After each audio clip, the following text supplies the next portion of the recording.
Guys, this is going to be part 3. Like I said, our job, especially guys before the election, is to pull people out, and we know better than to just get to a point and stop. Most of these people don't. So since we know God's plan and we know we're going through this, you guys, we know we got 5 months of temptation, and it stays hidden for the first 2.5 months, and we're not wiped out. Don't worry about that, you guys. You've got to hold true for Christ, okay? And that'll be revealed in its time. We know that Satan's coming first, you guys. But the Babylonian the deal, it's like the different Babylons, you know what I mean, and the different ways it's looked at. It's historical Babylon, like you could say Genesis 11. Um, It's like ecclesiastical Babylon in Revelation 17 and political Babylon in Revelation 18. And historical Babylon will ultimately manifest itself into 2 branches. The false church, and that's the powerful God-forsaking nation, and it will suffer a defeat at the hands of him who will not tolerate ungodly royal rights and divine authority. Because Satan is coming. In historical Babylon is symbolized as a monumental tower. The ecclesiastical Babylon, mystical woman, and the political Babylon, the mighty city. The aim is respectively to reach heaven, to rob heaven, and to reject heaven. The proposal: the first was a common language, the proposal of the second is a common worship, the proposal of the third is a common privilege, one speech, one church, one society, the utopian dream. In each instance may be expressed the cohesion of people, a gathering all the churches together, right? And the power to stay together, to worship together, to excel all others. And historical Babylon, the tower confounded, and the tongues, remember, and the scattering of the people. In the case of the ecclesiastical or religious Babylon, the beast, the Antichrist, will hate the harlot, meaning the false church, the outlaw religion, and finally kill the woman that is he, will destroy the final development of the organized religion. So see, it's kind of flipped, you know what I mean? It looks backwards here, but he's coming in basically, and then the Christians, then we're the ones that's wrong, because he's setting up his one world system. See, it's getting like we're all out here preaching towards one God and one Christ, and we got a deceiver coming, guys. Okay, and then prophesies political Babylon trials, the plagues of the earth, the economy will crash, the great city will be made desolate. Okay, and then you got like it's just not only a system, you guys, of works, but it's a scheme of robbery, depriving the infinite God of praise and glory. Okay, due to his holy name, denying his power and his operations. It's Babylonianism.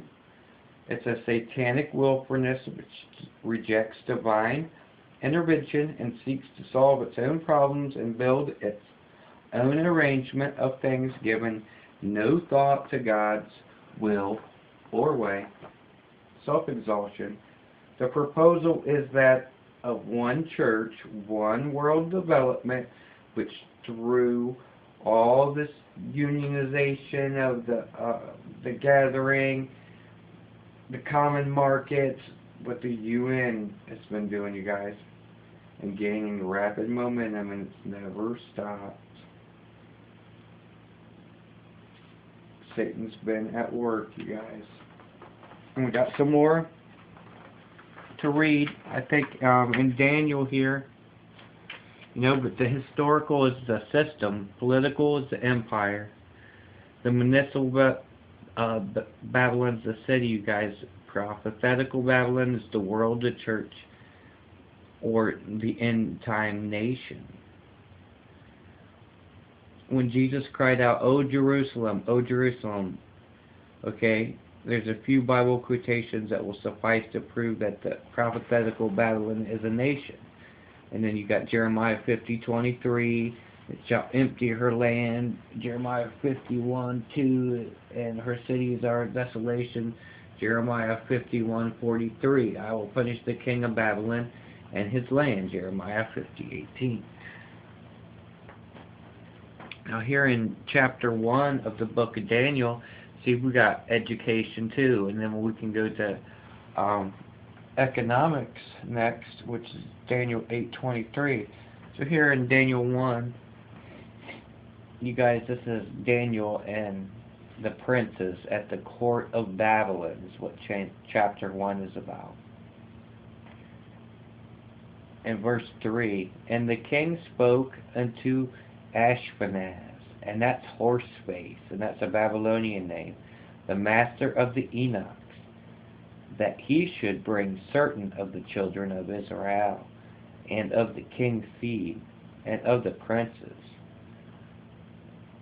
children in whom was no blemish, but well favored, and skillful in all wisdom, and cunning, and knowledge, and understanding science, and such as had ability in them to stand in the king's palace, and whom they might teach, and learning the tongue of the Chaldeans. That's the Babylonian language, okay?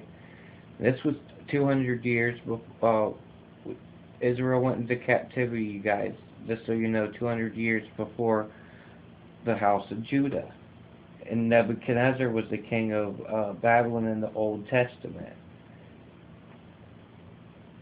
And most of the chapter 4 was written by Nebuchadnezzar, if you guys didn't know that. And Daniel is, God is my judge. In the New Testament, king of Babylon, you guys, is going to be Satan, okay? That's Tyrus, the deceiver, the devourer. And you guys know that. In Jeremiah 27:6, God saying Nebuchadnezzar was his servant, okay? And then we got Ashpenaz, like I said, the Babylonian name here, that's horse nose, or meant horse face. And Nebuchadnezzar, you guys, it comes from the word Nebo, which means learning, the god who presided after the learning of letters.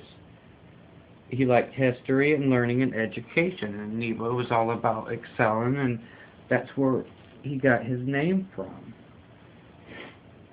And the king appointed them daily provisions of the king's meat, this is verse 5, of the king's meat and of the wine which he drank, so nourishing them 3 years, and at the end thereof they might stand before the king.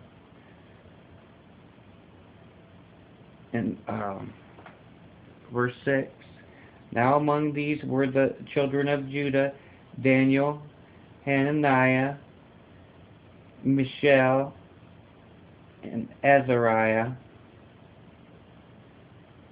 unto whom the prince of the eunuchs gave names, for he gave unto Daniel the name of Belshazzar, and to Hananiah Shadrach, and to Mishael of Meshach, and Azariah of Abednego.